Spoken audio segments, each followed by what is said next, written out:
या आपने कुछ मेरे ऊपर कुछ ऐसा कर दिया है कि मंत्रों से उसको अलग नहीं कर सकता, कोई वशीकरण कर दिया है, कोई तोड़ नहीं है मेरे पास।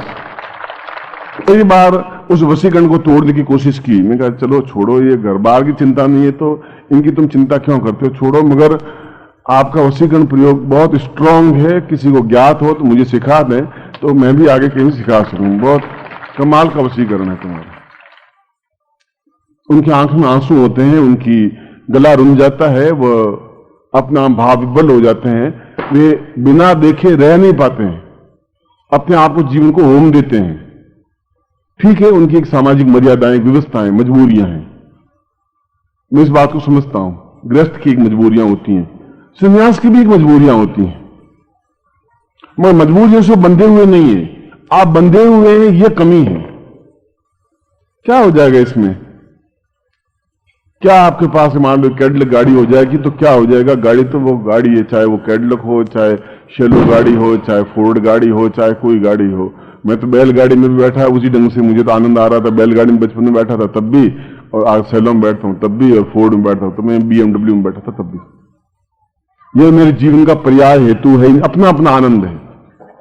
मुझे तो होटल में जाने में कोई आनंद आप होता ही नहीं, मगर साधकों के बीच में मैं अगर होता हूं तो मैं चाहता हूं कि उनके मेरे बीच में तीसरा कोई व्यक्ति हवा भी बीच में नहीं आ सके। आपके मेरे बीच में आदमी तो बहुत बड़ी बात है, हवा भी गुजर नहीं सके। तो मैं कहा था गोविंद पादाचार्य के बारे में कि शंकराचार्य की मृत्यु नहीं हुई, एक युग की मृत्यु हो गई। गुरु ने कहा अपने शिष्य के लिए, एक व्यक्ति को नहीं मारा, पूरा एक युग अंधकार में ग्रस्त हो गया, और वास्तव में अंधकार में ग्रस्त हो गया। शंकराचार्य के बाद में कोई ज्ञान चेतना देने वाला नहीं रहा। राजपूत युग आ गया और राग रंग भोग विलास ऐश आराम में लोग डूब गए। मुगल काल आ गया और उसके बाद में रक्तपात हुआ और बहुत कुछ जीवन का हमारे धार्मिक ग्रंथ खत्म हो गए। अंग्रेज आए और सब कुछ अंधकार में ग्रस्त हो गए। शंकराचार्य के बाद ज्योति बंद हो गई। गोविंद पादाचार्य ने बिल्कुल सही कहा था। उसने कहा कि ये व्यक्ति की मृत्यु नहीं है, एक युग की मृत्यु है। और अगर उसके जीते, उसने ये कहा कि उनका चरण स्पर्श जिसने भी किया है वह अपने आप में उच्च कोटि का व्यक्तित्व बन गया है। हाथ मिला देना, जीवन में भुजाओं में भर देना, अपने शरीर को एकदम से बांध देना उसके शरीर को, यह तो शायद कई कई जन्मों के पुण्यों का फल होगा जिन्हें शंकराचार्य को अपने सीने से लगाया होगा, अपने हाथों में समेटा होगा, अपने पांवों में समेटा होगा। वह तो जीवन का एक स्वर्णिम प्रभात होगा। और वास्तव में मैं गोविंद पादाचार्य के शब्दों को एहसास करता हूं कि उसकी वाणी में कितनी कातरता होगी, कितना दुख होगा, कितनी वेदना होगी, कितनी कठिनाई से उस शिष्य को एक जुंजारू बनाया होगा। खैर, यह तो एक दोपहर का आज ये प्रयोग संपन्न करवा रहा हूं, और यह प्रयोग आपके जीवन का, मैं तो चाहता हूं कि आप में से सफलता प्राप्त करें, सबके सब सफलता प्राप्त करें। क्योंकि कोई बेटा न कपूत होता है न सपूत होता है, उनकी खुद की प्रवृत्तियां कपूत और सपूत होती हैं। वो अपने अपने भोग भोगता है। वह आदमी या तो शिष्य मुझे दुख देंगे या सुख देंगे, बीच में कुछ नहीं रह पाएगा। और दुख देंगे तब भी मैं भोग लूंगा, क्योंकि दुख तो कई बार भोगा है। मैं जब पैदा हुआ तो दुख और वेदना मेरे साथ पैदा हुई दोनों। अब जो जुड़वे भाई हैं और जुड़वी बहन है, अब मैं उसको छोड़ के जा भी कहां सकता हूं। जहां भी जाऊंगा कोई न कोई तो वेदना आएगी, कोई न कोई दुख आएगा, कोई न कोई तकलीफ आएगी, कोई न कोई समस्या आएगी, कोई न कोई अड़चन आएगा। और भाई बहन है तो पास में बिठाता हूं उनको। जहां भी जाता हूं घंटे भर बाद कोई नई समस्या आती है। इस बात की चिंता करता ही नहीं है। और अगर समस्याएं बाधाएं आएंगी नहीं तो फिर मेरा मनुष्य जीवन की सार्थकता ही क्या है? फिर मनुष्य बना ही क्यों? जीवन में बाधाएं अड़चने आए और उसको पार करें। समुद्र की लहरें आए 50 फुट की और हम उसको पार कर सकें, ये हमारे जीवन की श्रेष्ठता है, ये हमारे जीवन की उच्चता है, ये हमारा साधकत्व है। इसलिए बहुत जल्दी दीपावली आ गई। मैं तो सोच रहा था कि अभी 2 दिन और मिलेंगे, हम बैठेंगे, मगर अभी बताया गया कि अभी 2-3 घंटे बाद तो लक्ष्मी पूजन करा करके आपको विदाई करनी है। न तो देख पाया आपको ढंग से, न आप ढंग से मुझे मिल पाए, और एक छटपटाहट, एक वेदना, एक रही, मेरे मन में तो रही, मगर मिलने में आनंद इतना है ही नहीं। विरह में जो आनंद है वह एक अलग आनंद है। या इंतजार वापिस रहेगा कि चलो शिवरात्रि होगी, वापस मिल लेंगे, कुछ न कोई तो आएगा ही। विरह में जितने ग्रंथ लिखे गए हैं वह सब विरह के लिखे गए, मिलन का तो कोई ग्रंथ ही नहीं। आया, मिल लिया, बस अब आगे क्या, मिल लिया। विरह में तो आएगा, ऐसा आएगा, इधर से आएगा, इसकी आंख होगी, ये बाल होगा, ऐसा करेंगे, खाना बना लेते हैं, ऐसे कपड़े पहन लेते हैं।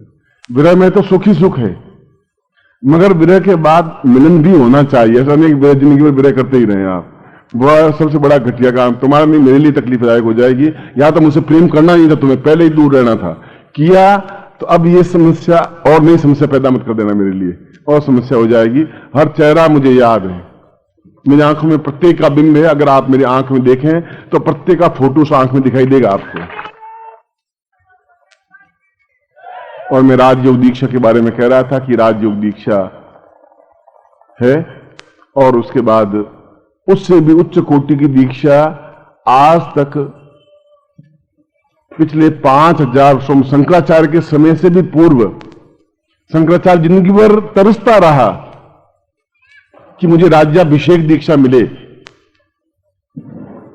गोविंद पादाचार्य ने कहा कि यह दीक्षा मैं नहीं दे सकता क्योंकि मैं अधिकृत नहीं हूं। आप संस्कृत भाष्य पढ़े, गांधी जिंदगी भर भटकते रहे। उन्होंने कहा कि मेरी सहस्रार जागरण हो, उन्होंने अपने जीवन में लिखा है मैं क्रिया योग लूं, और उसके लिए वो कई सन्यासियों से गांधी जी मिले। उनका क्रिया योग मैं आपको सिखा ही नहीं सकता, मुझे खुद को क्रिया योग आता नहीं।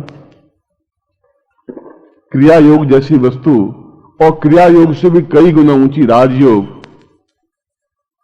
ये प्रत्येक के बस की बात नहीं है कि राजयोग दीक्षा दे सके। उसके लिए बहुत मददता हुआ, एकदम से 16 होना चाहिए, एक साधना की ऊर्जा होनी चाहिए, तपस्या होनी चाहिए, तब राजयोग दीक्षा दी जा सकती है। और पिछली बार 1 जनवरी को आप नया साल 2 तरीके से मना सकते हैं। ये ईस्वी सन, या तो रात को शराब पिए, थोड़े फिल्मी गाने गाएं, तेरे बिना भी क्या जीना, और जो कुछ भी पंखियां लड़ा के, जिया बर्मा के, जो कुछ भी आपको आते हो, या तो वो आप गाना गाएं और फिर पड़े रहें पलंग पर, और या फिर उच्च कोटि की राजयोग दीक्षा लें। और भीड़ हुई, लोगों ने आश्चर्य के साथ देखा कि इतने संयमित लोगों ने पहली बार 5000 वर्षों के बाद में उन्होंने पहले बार राजयोग दीक्षा ली उन लोगों ने।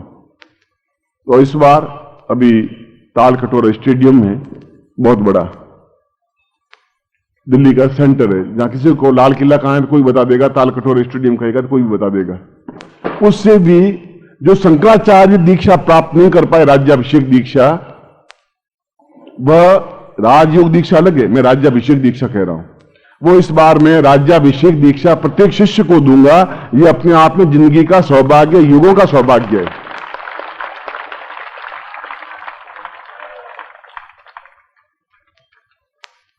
उसने शंकरदास में लिखा है कि हम मदेयम भवताम मदेवम भाग्यहीनम सहितम सदैव अज्ञान तमाम गुरुतमाम एव शिष्यम हत भाग्यमेवम शंकरम शंकरम।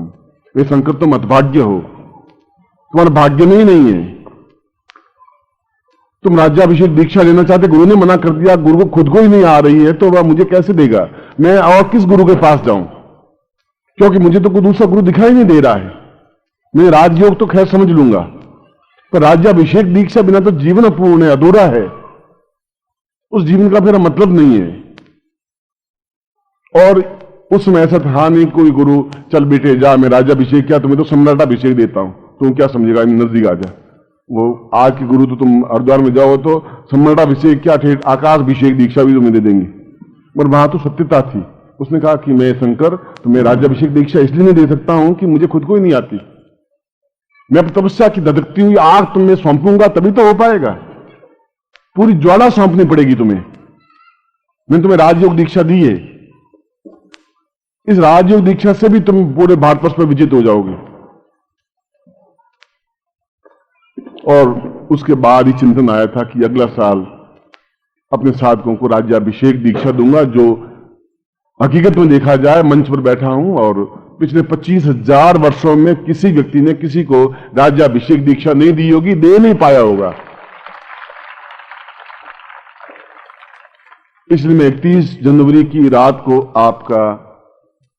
आपको छोड़ दिया है, क्योंकि उस समय आप शराब पिए, सिगरेट पिए, नाचें, वो ठुमका लगाएं या डिस्को करें, वो आप जो कुछ करना चाहें करें, मैं आपको रोक नहीं रहा हूं। मगर 1 तारीख को फिर आपको मैंने बुलाया है दिल्ली में। 1 तारीख की रात को राज्याभिषेक दीक्षा होगी तालकटोरा स्टेडियम में। वो लड़का अभी वो ऑर्डर ही लेके आया था, वहां दिल्ली में कई जगह से परमिशन लेनी पड़ती है, इसलिए मैंने अनाउंस किया भी नहीं था। पत्रिका में भी छापते छापते वापस काटना पड़ा, तो मैं शिष्यों को फिर मैं वहां नहीं कर पाऊं। इसलिए ये उस लड़के ने खुद ने इतना परिश्रम किया है, इसलिए इस बार ये राज्याभिषेक दीक्षा आप में से जिसके भाग्य में होगी। ललाट पट्टे लिखितम विदाता, शंकर खुद कह रहे हैं कि हतभाग्य यही शंकरम, हतभाग्य शंकरम। तुम हतभाग्य हो शंकर, तुम्हारे भाग्य में लिखी नहीं है तुम राज्याभिषेक दीक्षा ले सको। और ऐसे हम हतभाग्य है नहीं, क्योंकि तुम्हारी कलम सोने से लिखी हुई है, गुरुदेव ने खुद ने लिखी है, विधाता के पास बैठ करके। चिंता करने की जरूरत नहीं है। आपने इस जीवन का एक उच्च कोटि का जीवन देखा नहीं, यही जीवन देखा है जो कुछ आपके आसपास है। खैर, हम इसके बाद में मिलेंगे कई बार। 1 जनवरी को तो शायद मिलेंगे ही मिलेंगे, ऐसा मुझे आप पर विश्वास है। आप में से जिसकी इच्छा हो वो आए, नहीं इच्छा हो नहीं आए। मैं आपको कोई बाध्य नहीं कर पा रहा हूं किसी चीज के लिए, मगर आपके एक बहुत बड़े सौभाग्य से आज जिस प्रकार से इन दीक्षाओं से आप वंचित रह जाते, उसी प्रकार से राज्याभिषेक दीक्षा से भी वंचित रह जाएंगे। मैं तो दूंगा ही, मैं तो एक बार जब कहा है तो उस राज्याभिषेक दीक्षा को भी दूंगा। मगर आप में से प्रत्येक व्यक्ति को हो सकता है किराया लगे। आपके पास किराया नहीं हो तो मुझे कह देना, मैं कमा करके आपको दे दूंगा। उसमें कौन सी लंबी चौड़ी बात है कि बेटा नहीं कमाएगा तो बाप कमाएगा, कोई एक तो कमाएगा ही कमाएगा, कमा करके दे ही देंगे, उसमें कोई लंबी चौड़ी बात नहीं है।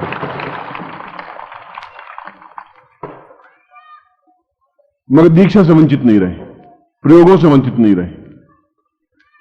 और इतने सस्ते, इतने सामान्य प्रयोगों के बारे में सारा ब्रह्मांड, अगर मैं कहूं कि आप तो भारतवर्ष से परिचित हैं,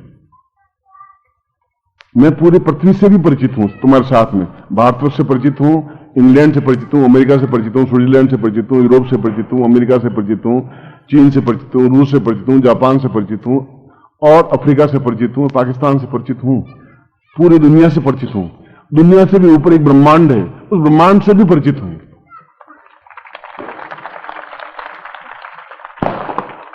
और ब्रह्मांड के ऋषि मुनि योगी यदि कह रहे हैं कि आप जैसा अज्ञानी व्यक्ति पृथ्वी पर पैदा हुआ ही नहीं। अरे आप ये दीक्षा ऐसे कैसे दे रहे हैं? मैंने कहा फिर कैसे देनी चाहिए? मैं दे रहा हूं, बिल्कुल सही तरीके से दे रहा हूं, इतनी बिल्कुल आसान से। मैं कहा मैं तो ऊपर मंच लगाता हूं, लाइटें लगाता हूं, बिठाता हूं, खाना खिलाता हूं, हलवा तैयार करवाता हूं, फिर दीक्षा देता हूं। कि आप जैसा व्यक्ति बहुत गड़बड़ है, सब गड़बड़ हो रहा है, सब गलतियां हो रही हैं। हो रही है तो होने दीजिए। वो कुड़ते रहेंगे क्योंकि गुफा में बैठे हैं, हम मुस्कुराते रहेंगे क्योंकि हम दीक्षा देते रहेंगे, लेते रहेंगे। वो अपना काम करें, हम अपना काम कर रहे हैं। कैसे मैं कहा था। और वास्तव में वो धन्य है जिन्होंने साधकत्व में नाम लिखाया है, क्योंकि मैं उनको बिल्कुल एक अमूल्य वस्तु दूंगा ही जो साधक हैं। इस प्रयोग के साथ साथ मैं आपको आज ही वह वस्तु प्रदान करूंगा जो साधक के रूप में अपना नाम लिखाया है। वह वस्तु आपके जीवन की धरोहर होगी, ऐसा मैं आपको दूंगा इसके साथ साथ, लक्ष्य पूजन के साथ।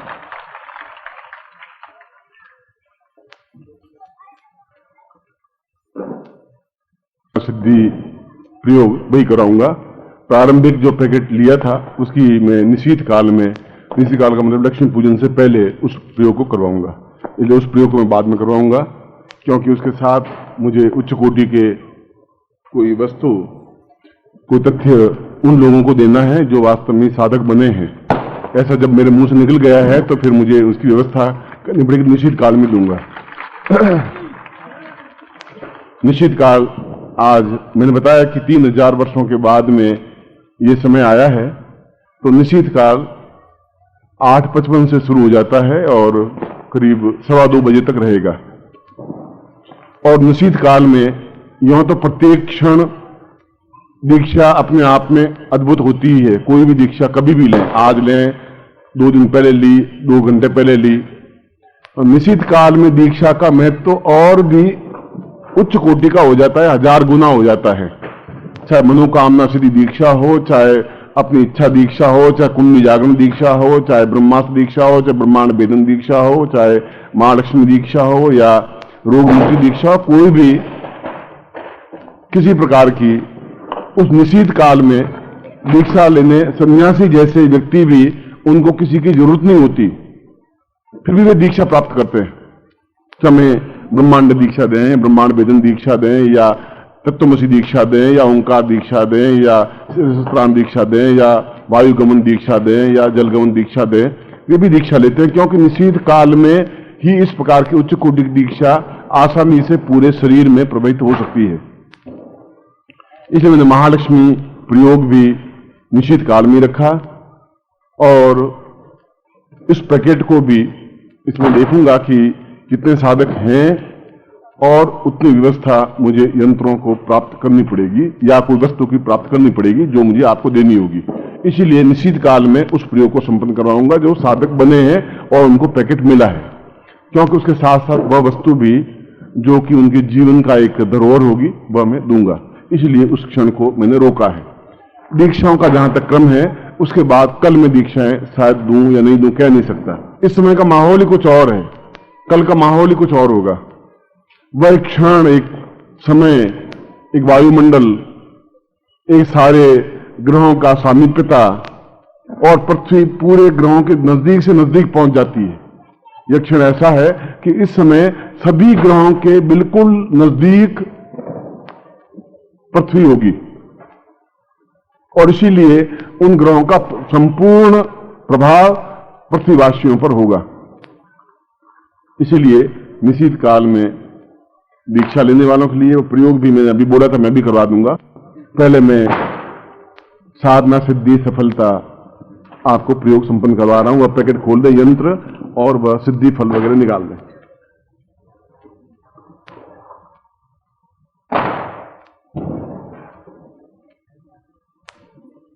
मुसलमान जैसे नमाज पढ़ते हैं उस ढंग से आप बैठ जाए, घुटने टेक करके।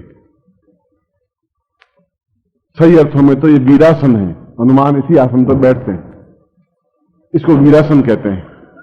आप जितने देवताओं को देखें तो इसी आसन पर बैठे हुए नजर आएंगे, इसी ढंग से बैठे हुए नजर आएंगे।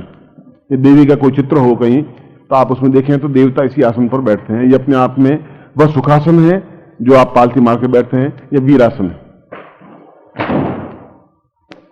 यंत्र को अपने सामने ले लें और गुटिकाओं को पहले गुटिका नीचे रख दें, यंत्र को स्नान कराएं जल से। ओम वर्णश्योतम भनमसी वारुणमनीस्तो वर्णश्चारित सदन से वर्णस्मासीदा पय स्नानम समर्पयामि नमः। दूध से स्नान कराएं। ओम दधि स्नानम समर्पयामि नमः। तत्रादो गथ स्नानम समर्पयामि नमः। एवं मधु स्नानम समर्पयामि नमः।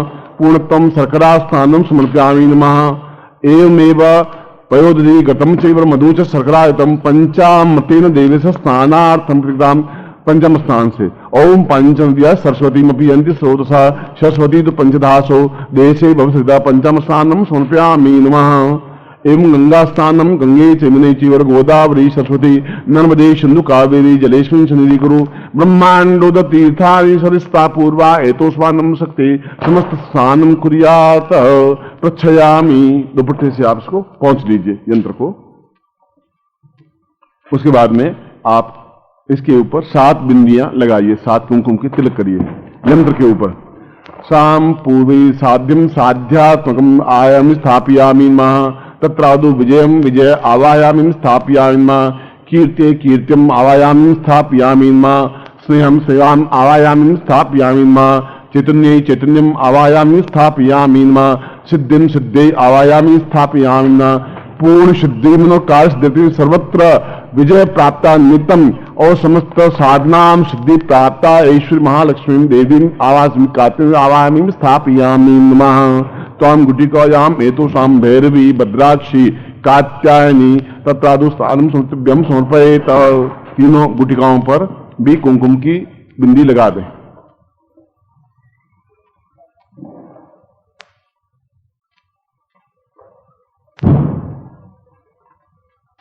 एवं एवं संकल्पम कुरियात। अब हाथ में जल लेकर ये बाएं हाथ में ले लीजिए, दाहिने हाथ में संकल्प करिए।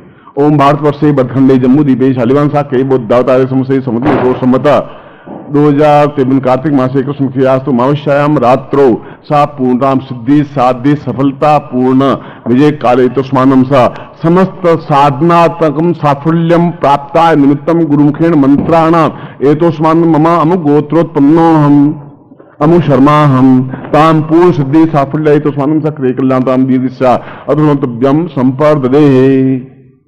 अब दोनों हाथों में यंत्र और गुटकाएं ले लीजिए। यंत्र के ऊपर गुटकाएं हों और गुटकाओं के ऊपर आपका अंगूठा हो, जैसे वो गुटके नहीं, जैसे ऐसा लिया और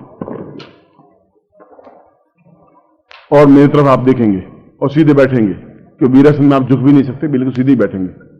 ओम दीर्घो तो स्वानम सकृति कल्याणताम दीर्घा शास्त्रवरी कल्याणताम दीर्घो सफल्यम साफल्याय तो स्वानम सा प्रेमी पूर्वा एतोस्मानम अंगाद भूताया क्रीता कल्याणताम दीर्घाया चिंत्यम विचिंत्यम सा पूर्वश्याम दीर्घो साधिम वैदो साधिम दीर्घस्यात् क्रिया कल्याणतम ना स्वस्ता पूर्वा सा चैतन्यम परिपूर्णा समस्त शिष्येणाम एतोस्मानम साफल्यम साफल्यम समस्त जीवन प्रारंभते अद्यतन समस्त साधनायाम सिद्धि प्राप्ता निमित्तम शीघ्र शीघ्र सिद्धि पुरुष प्राप्ता है तो स्वानम शक्ति क्रांग क्रांग क्रांग पूर्वासा चिंतन चिंतन चिंता तो स्वानम सकृति कल्याण ताम दीर्घो तो स्वानम सात बोजोति पूर्णांतर प्रथाम ए तो स्वानम नमा संता सहस्रा पूर्वा सा कृति कल्याण ताम दीर्घस्व पूर्णश्याम सा चैतन्यम परिपूर्णा अधो स्वानम सकृति कल्याण दीर्घस्या समस्त सिद्धि प्राप्ता निमित्तम स कात्यानि भूरि रुद्राक्षि विवानी ताय तो जगदम्बा सा प्रत्यक्षम वशिष्ठ विश्वामित्र समस्त ऋषि मुनि गंधर्वा ताम सिद्धासम प्राप्ता यह सिद्धासम हेतु स्वानम शक्ति कल्याणता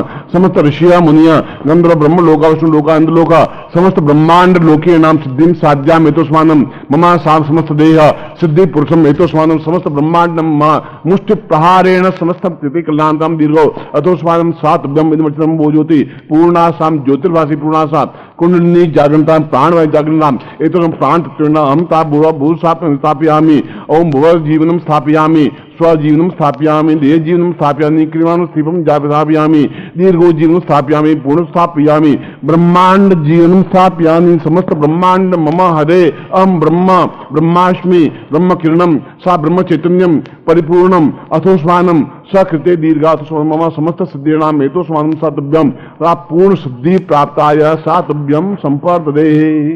अब मैं ऐसे बैठे रहेंगे, मंत्र बोलूंगा, आप मेरे साथ मंत्र बोलेंगे। बोले ओम रीम श्रीम क्लीम संपूर्ण ब्रह्मांड मंत्र सिद्धिम श्रीम क्लीम रीम फट। ओम रीम श्रीम क्लीम संपूर्ण ब्रह्मांड मंत्र सिद्धिम श्रीम क्लीम रीम फट। ओम रीम श्रीम क्लीम संपूर्ण ब्रह्मांड मंत्र सिद्धिम श्रीम क्लीम रीम फट। तत्रादु पूर्वाय तुभ्यम संपर्दे। आशीर्वादम पठेत। दोनों हाथ खोल दीजिए। ओम पूर्णताम एतोस्मानम पूर्णमदा पूर्णमिदम पूर्णाद पूर्णदमुच्यते पूर्णस्य पूर्णमादाय पूर्णमेवावशिष्यते।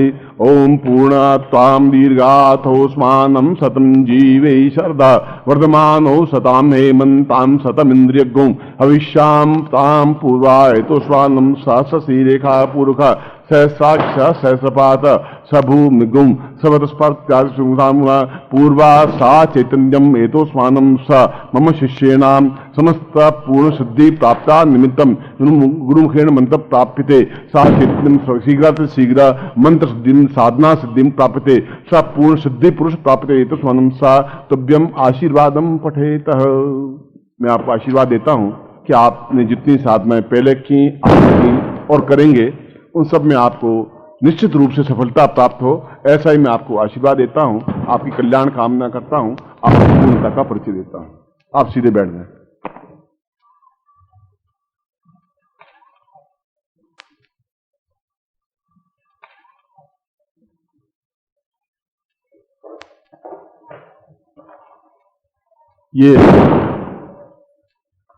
ये मंत्र केवल प्रातः काल होता है और ब्रह्मांड माला से ही मंत्र जाप किया जाना चाहिए। आपके मन में शंका उठती है कि ये ब्रह्मांड माला फिर क्या है, ये फिर हकीक माला फिर क्या चीज है, फिर रुद्राक्ष माला क्या चीज है। यानी एक ही स्त्री यहां खड़ी है और उस स्त्री को एक पति उसी स्त्री को पत्नी कहेगा, उसी स्त्री को एक भाई बहन कहेगा, उसी स्त्री को एक मां बेटी कहेगी।